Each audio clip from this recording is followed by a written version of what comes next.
In October 2020, India and South Africa submitted a proposal suggesting a waiver for all WTO members on the implementation, application, and enforcement of certain provisions of the TRIPS agreement in relation to the prevention, containment, or treatment of COVID 19.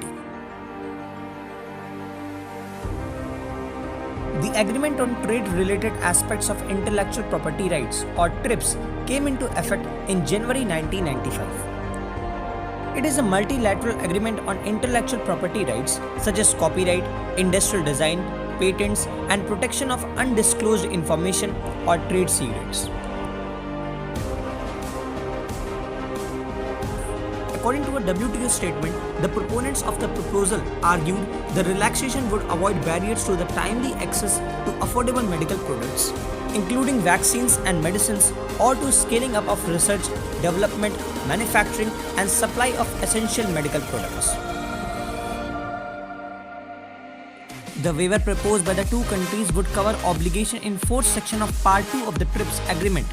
This will include Section 1, which is related to copyright and related rights, Section 4, which is related to industrial design, Section 5, which is related to patents, and Section 7, which is related to protection of undisclosed information.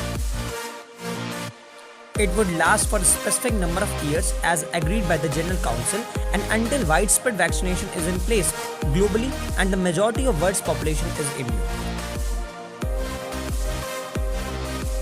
Now the question arises, why some countries are opposing this change? While a number of developing and least developed country members welcomed the proposal as a contribution to the discussion, many were still studying it in their capitals and asked for clarification on certain points. These points include practical implementation and the possible economic and legal impact of the waiver at national level. A number of developing and developed country members oppose the waiver because they think that there is no indication that intellectual property rights have been a genuine barrier to accessing COVID-19 related medicines and technologies.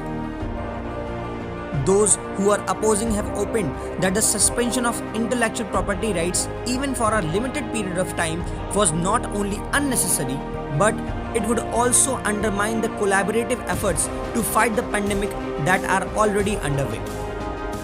But there can be another reason for this.